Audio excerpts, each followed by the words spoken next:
இப்போது நம்ம ஜியோ ரீசார்ஜ் பண்ணணும்னு வச்சுங்க, 12:55 அது முடியும்னா 12:55 your plan data is completed, முடிஞ்சு போச்சுன்னு நமக்கு ஒரு மெசேஜ் வந்து நமக்கு ஃபோனில் யூடியூப்பும் ஒர்க் ஆகாது, வாட்ஸ்அப்பும் ஒர்க் ஆகாது. அதுபோல் அவன் என்ன பண்ணுறான், பெருமான் பிரம்மங்கிட்ட படைக்கிறதுக்கு ஒரு யூசர் நம்பரும் ஐடியும் கொடுத்து வச்சுருக்கிறான். யமதர்மா ஆட்டோமேட்டிக் போட்டு வச்சிடுறான். 12:55 இன்னாருக்கு டேட் முடியுதுன்னா ஜியோ எப்படி ரீசார்ஜ் முடியுதோ அப்படி நம்முடைய ரீசார்ஜ் முடிஞ்சு நேராக கிளம்பிடுறோம். அவ்வளோதான். விஞ்ஞானத்தோடு நாம் இன்றைக்கு ஆன்மீகத்தை இணைச்சி பார்க்கணும். தன்னை அறிய தனக்கு ஒரு கேடில்லை, தன்னை அறியாமல் தானே கெடுகின்றார். முதல்ல நீ எதுக்கு இந்த பூமிக்கு வந்தன்றத உனக்குள் நீயே தேடணும். நிறைய பேர் என்ன பண்ணுறோம்னா, நாம் பூமிக்கு வந்ததனுடைய நோக்கத்தை தெரிஞ்சிக்காம சொல்லுவாங்க, சார் நான் ஒரு 10 ஜாபுக்கு போனேன் சார், அந்த 10 ஜாபுமே எனக்கு செட் ஆகலை.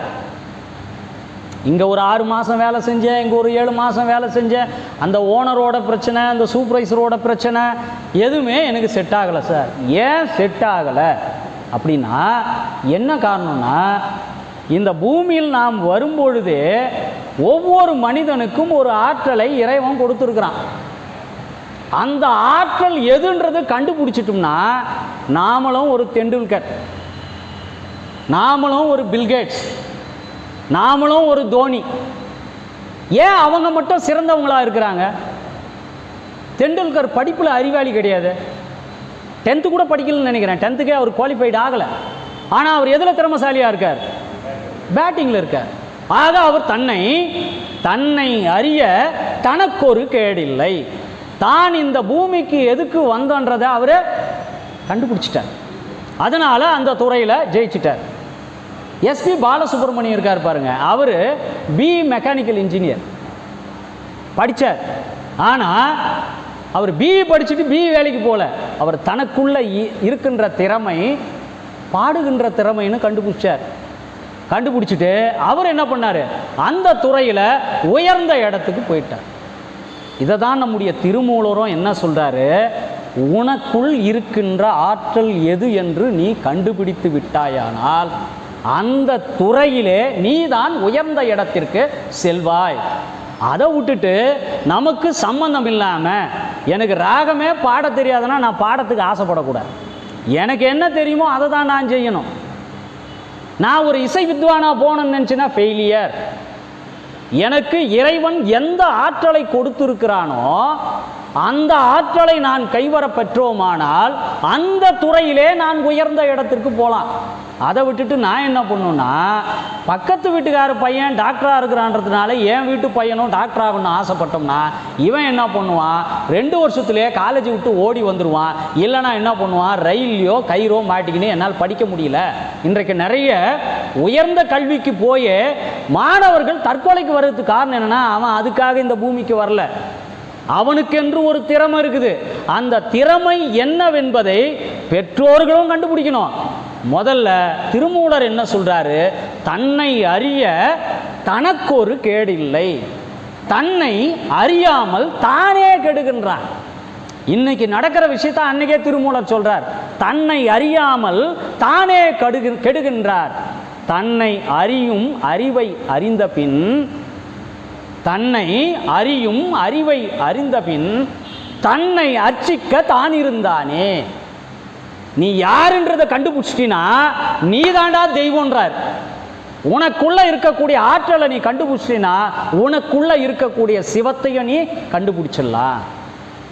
நேரம் அதிகமாகிடுச்சா பாருங்க, 8:45 சரி, விஷயத்துக்குள்ள வந்து தன்னை அறியாமல் தானே கெடுகின்றான்.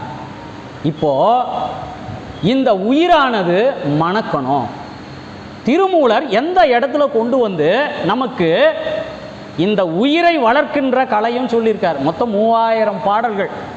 நான் உங்களுக்கு ஒரு 4-5 பாடல்கள் தான் முன்னெடுத்து சொல்லியிருக்கேன். ஒவ்வொரு பாடலுமே ஒரு முறை படித்து விட்டு நாம் கடந்து செல்ல முடியாது. ஒவ்வொரு வரியையும் திருப்பி திருப்பி படிக்கின்ற பொழுது, திருக்குறளை எப்படி நாம் திரும்ப திரும்ப படிக்கின்ற பொழுது புது புது பொருள்கள் நமக்கு கிடைக்கின்றனவோ, அப்படி திருமூலர் பாடலை இந்த வாரம் படிச்சுன்னா எனக்கு ஒரு பொருள் புரியும். ஒரு வாரம் கழித்து அதே பாட்டை நாம் படிச்சுன்னா இன்னொரு பொருள் விளங்கும்.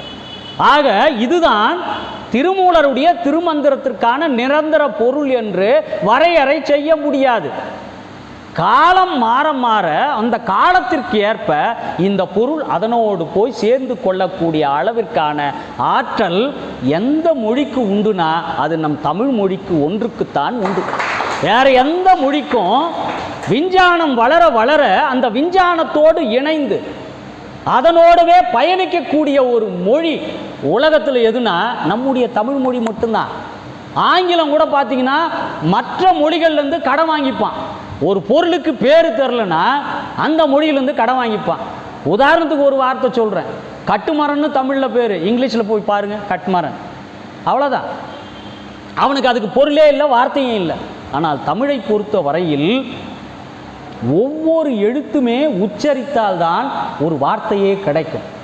தமிழிலே எந்த எழுத்தையும் விடுபட்டு நீங்கள் உச்சரிக்கவே முடியாது. தமிழில் நீங்கள் எந்த வார்த்தை வேணாலும் உச்சரிங்க, அந்த வார்த்தைக்குள் வருகின்ற எழுத்துக்கள் அத்தனையுமே நம் உதடுகளால் உச்சரிக்கப்படும். ஆங்கிலத்தில் அப்படி வராதுங்க. இப்போ ஒன்றில் பார்த்தீங்கன்னா நாக்குன்னு ஒரு வார்த்தைன்னு வச்சுங்க, KNOCK, நாக் அப்படின்னு ஒரு வார்த்தை. இதில் கே என்ற எழுத்தே உச்சரிப்பில் வராது, NOCK தான் வரும். அதில் கூட NOK தான் வரும். நாக் சியும் உச்சரிப்பில் வராது, கேவும் உச்சரிப்பில் வராது. ஆனால் உலகத்திலே நம் தமிழ் மொழி ஒன்றுதான் ஒவ்வொரு எழுத்தும் உச்சரிக்கப்படக்கூடியது.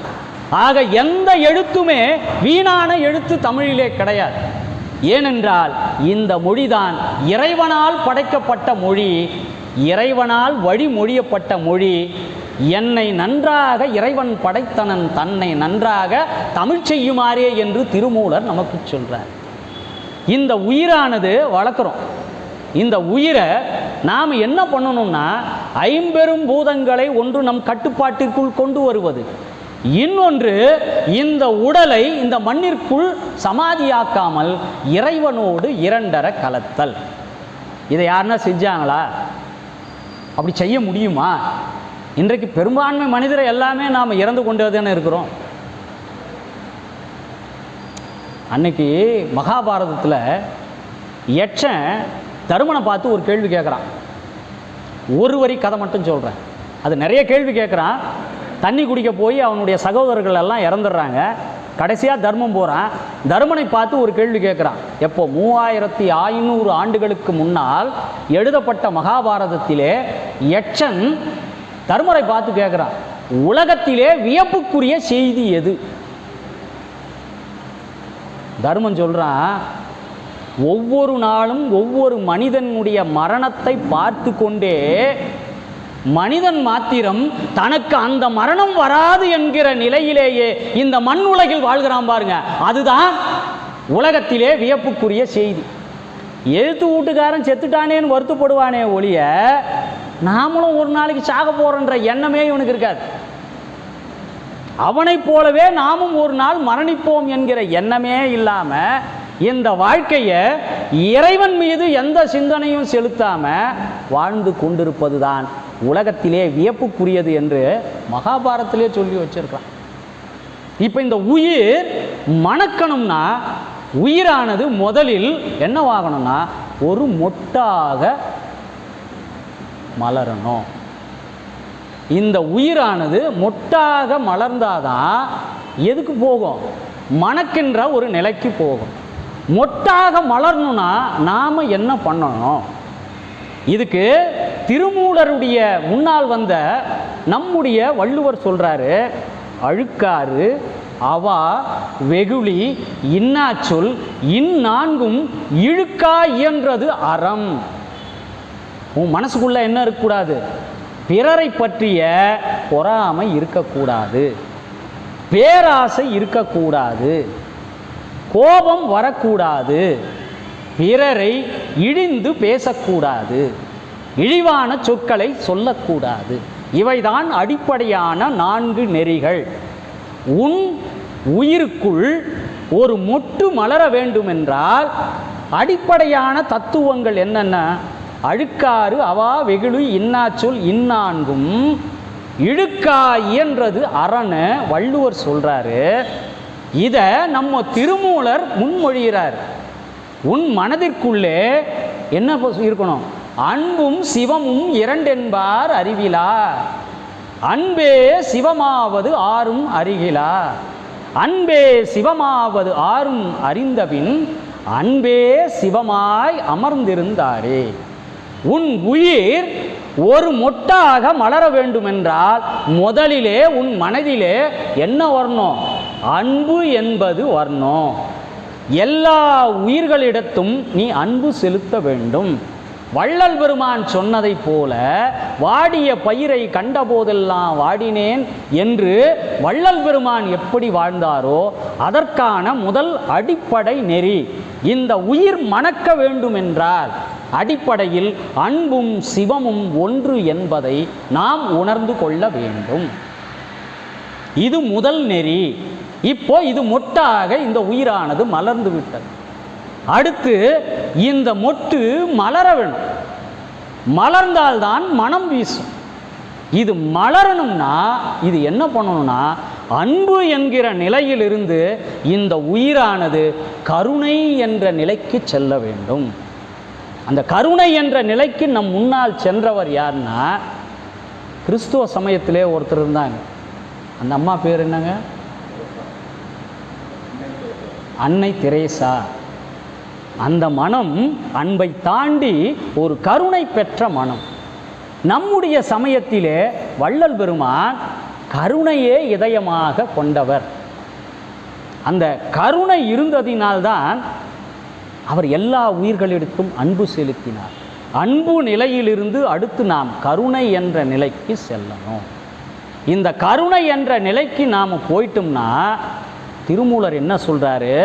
அடுத்து உனக்கு அன்பிலிருந்து கருணைக்கு சென்று கருணைக்கு பிறகு உன்னிடம் இருப்பது உலகத்திலே இருக்கக்கூடிய அத்தனை இச்சைகளில் இருந்தும் பற்றுக பற்றற்றான் பற்றினை அப்பற்றினை பற்றுக பற்று விடற்குன்னு வள்ளுவ பெருமான் சொல்கிற மாதிரி இந்த உலக பற்றுகளிலிருந்து நீ விடுபடணும். அன்பை பெற்றாய், அன்பிலிருந்து கருணையை பெற்றாய், கருணைக்கு பிறகு நீ பற்றற்ற நிலையை பெற்றுவிட்டாய்.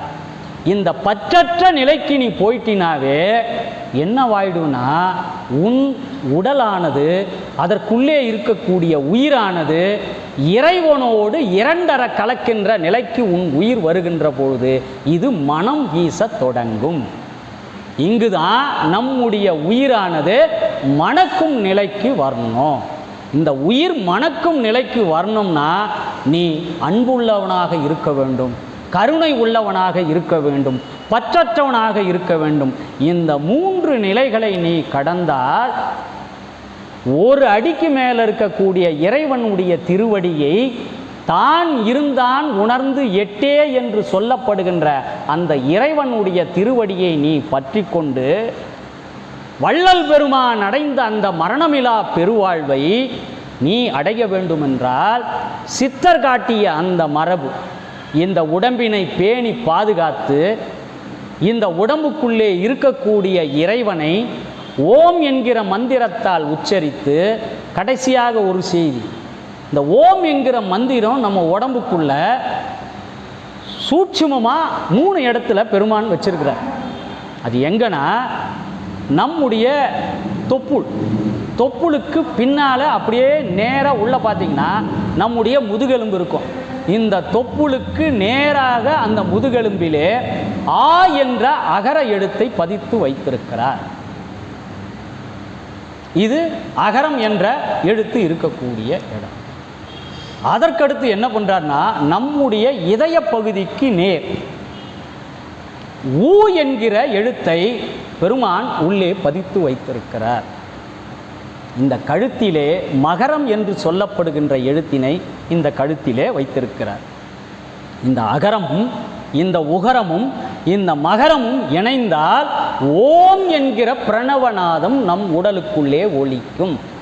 இதுக்கு தான் நாம் என்ன சொல்கிறோம்னா, வெளியில் சொல்லக்கூடிய மந்திரம் நமச்சிவாய மந்திரம், உடலுக்குள்ளே உச்சரிக்கின்ற மந்திரம் சிவாய நம என்கிற மந்திரம். இந்த சிவாய நம என்கிற மந்திரத்தை உச்சரிச்சிருந்தீங்கன்னா இந்த அகரமும் இந்த உகரமும் மகரமும் இணைந்து உடலுக்குள்ளே ஓம் என்கிற மந்திரம் தானாக கிளம்பும். இந்த தானாக மந்திரம் கிளம்புகின்ற பொழுது இந்த மந்திரம் எங்கு போய் அர்ச்சனை செய்யும் என்றால், நம் உடலுக்குள்ளே மூலாதாரத்திலே மறைந்திருக்கக்கூடிய சிவபெருமானுக்கு அர்ச்சனை பூக்களாக விழக்கூடியவை எவை என்றால், இந்த ஓம் என்கிற மந்திரம் உடலுக்குள்ளே கோயிலில் சென்று அர்ச்சக வழிபாட்டின் மூலமாக நீங்கள் பூக்கள் வழிபாட்டு மூலமாக வழிபட வேண்டிய அவசியம் இல்லை என்று சொல்வதுதான் திருமூலருடைய சித்த மரபு. உடலுக்குள்ளே நீ இறைவனை வணங்கலாம். இந்த 3 இடத்திலே இருக்கக்கூடிய இந்த ஓங்கார மந்திரத்தை கொண்டு மூலாதாரத்திலே இருக்கக்கூடிய சிவபெருமானை நீ வழிபட தொடங்கினால் அடுத்து உனக்கு என்ன கிடைக்கும்னா, இந்த பிரபஞ்சத்திலே அலைந்து கொண்டிருக்கக்கூடிய அந்த ஓங்கார மந்திரம். இன்றைக்கு விஞ்ஞானிங்க சொல்கிறாங்க, பிரபஞ்சத்துக்குள்ள ஓம் என்கிற சத்தம் கேட்குதுன்னு. இந்த உடலுக்குள்ளே இருக்கக்கூடிய ஓங்கார மந்திரமும் பிரபஞ்சத்திலே இருக்கக்கூடிய ஓங்கார மந்திரமும் ஒருங்கிணைந்தால் உன்னுடைய உடலானதும் உயிரானதும் என்னன்னா இறைநிலைக்கு சென்றுவிடும்.